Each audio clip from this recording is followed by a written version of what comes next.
जी, इस वक़्त मैं मौजूद हूँ रियासत पेंसिल्वेनिया के कैपिटल हैरिसबर्ग में। यहाँ पर जो सबसे इम्पोर्टेंट मार्का है अमरीकी सदारती इंतख़ाबात को लेकर, ये पोलिंग स्टेशन है। पोलिंग स्टेशन के बाहर मैं मौजूद हूँ।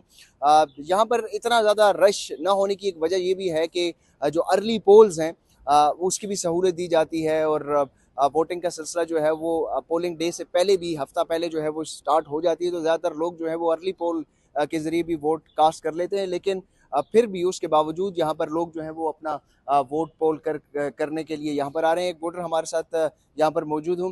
Hello sir, how you? I'm fine. Have you casted your vote? Yes. Okay, what's your tell us about the experience you have observed in the polling station? It was pretty easy. Okay, Well, I've been voting since 1972, okay. and okay, And eh, what you have preferred for the voting?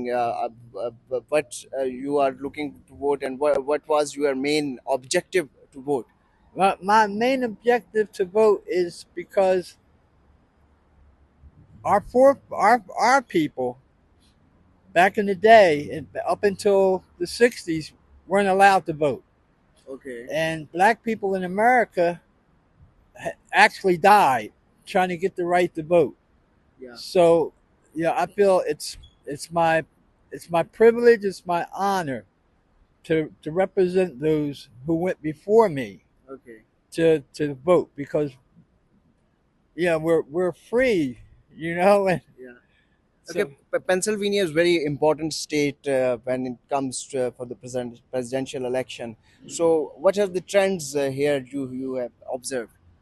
I think we have a good chance of winning.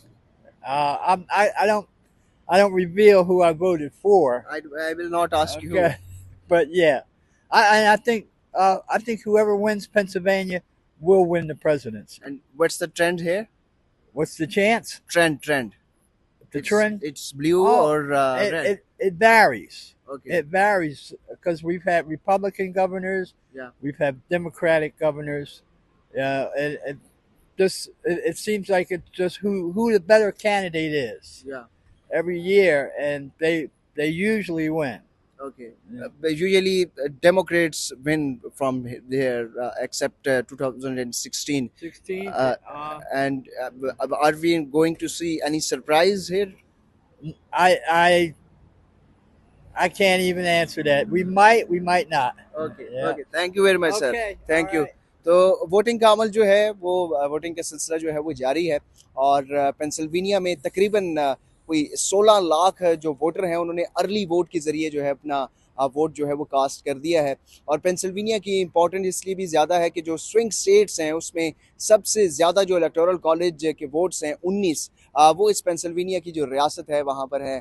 और ये expect किया जा रहा है, ये predict किया जा रहा है कि जो कोई भी अमरीकी सदारती उम्मीदवार में से पेंसिल्वेनिया की रियासत से वोट जो है वो जीतेगा, तो वो अमरीकी सदर भी मुंतखब हो जाएगा। तो ये पोलिंग स्टेशन है, यहाँ पर अंदर जो है वो पोलिंग का अमल जारी है। यहाँ पर जो मुख्तलिफ दोनों जो उम्मीदवार हैं उनके हिमायतियों ने अपने अपने जो बैनर्स हैं वो लगाए हुए हैं। ट्रंप लो प्राइजेस, कमाला हाई प्राइजेस, ये डेफिनेटली रिपब्लिकन के बैनर्स हैं। और वो ये बता रहे हैं कि जो उनका अपना मंशूर है वो ये कहते हैं कि जो ट्रंप है वो अगेंस्ट द टैक्सेस है, और वो इकॉनमी को बेहतर करने के लिए मुख्तलिफ जो ऑप्शंस हैं उसके ऊपर बात कर रहे हैं। जो कमाला है वो भी इकॉनमी के ऊपर बात कर रहे हैं। यहाँ पर जो अमरीकी सदारती इंतखाबात हैं, अगर लोकली बात की जाए तो इकॉनमी को लेकर काफ़ी ज़्यादा डिस्कशन चल रही है। वुमेन राइट्स के हवाले से काफ़ी ज़्यादा है, सोशल इश्यूज़ के हवाले से भी। और उसके साथ साथ जो मुसलमान कम्युनिटी है वो इसराइल और फ़लस्तीन का जो कन्फ्लिक्ट है उसको लेकर जो है वो अपना वोट डिसाइड कर रही है। एक ग्रीन पार्टी जो एक तीसरी क़ुव्वत है, उसको भी मुसलमान कम्युनिटी की ज़्यादा हिमायत जो है वो मुस्लिम कम्युनिटी की ही ग्रीन पार्टी को हिमायत हासिल है। उनके जो वोटर्स हैं वो ये कहते हैं कि जो दोनों जमातें हैं, रिपब्लिकन और डेमोक्रेट्स, वो फ़लस्तीन और इसराइल के इशू को लेकर उनकी पॉलिसीज़ यकसाई हैं, तो वो ग्रीन पार्टी को चूज़ करेंगे। उनको मालूम है कि ग्रीन पार्टी जो है वो इक़्तिदार में तो नहीं आ सकती, लेकिन वो अपना एक पैगाम देने के लिए एक तीसरी जमात को ज़रूर यहाँ पर वोट जो है वो कर रहे हैं। तो इसी तरह जो डेमोक्रेट्स हैं, उनके पार्टी के जो बैनर्स हैं वो भी यहाँ पर लगाए हुए हैं। हमने यहाँ पर देखा कि जो पोलिंग स्टेशन के अंदर लोग आते हैं वो अपने बच्चों को भी साथ यहाँ पर लेकर आते हैं ताकि वो इस जमहूरी अमल से गुजरें और ये देखें और ये एक्सपीरियंस करें, क्योंकि 4 साल बाद ये मौका जो है वो मिलता है अब किसी भी शहरी को कि वो अपना हक़ रायदही का इस्तेमाल करें। तो ये सिलसिला जारी है। तकरीबन अब सुबह 7 बजे ये पोलिंग का अमल जो है वो यहाँ पर शुरू हुआ। रात को 8 बजे तक ये पोलिंग का अमल जारी रहेगा। यहाँ पे ट्रेंड की अगर बात की जाए तो मिक्स एंड मैच है। कमला हैरिस को भी यहाँ पर सपोर्ट हासिल है, ख़ासतौर पर जो ख़वातीन वोटर्स हैं उनमें काफ़ी ज़्यादा उनकी सपोर्ट है, जबकि जो नौजवान जो हैं वो रिपब्लिकन यानी डोनाल्ड ट्रंप को जो है वो वोट करना प्रेफर कर रहे हैं।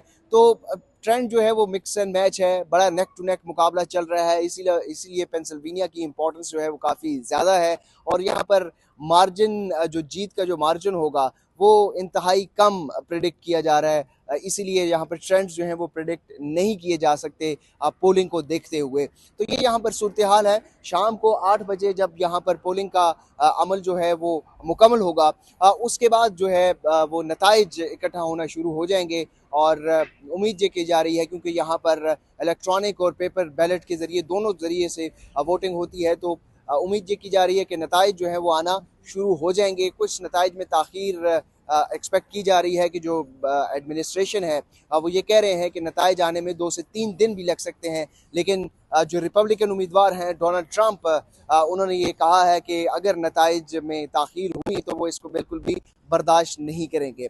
तो नताइज 8 बजे जब पोलिंग का अमल मुकम्मल हो जाएगा उसके बाद पायलअप होना शुरू हो जाएंगे और नताइज आना शुरू हो जाएंगे। पेंसिल्वेनिया से हम आपको रिपोर्ट करेंगे। अमरीकी सदारती इंतखाबात की खसूसी कवरेज के लिए देखते रहिए वी न्यूज़।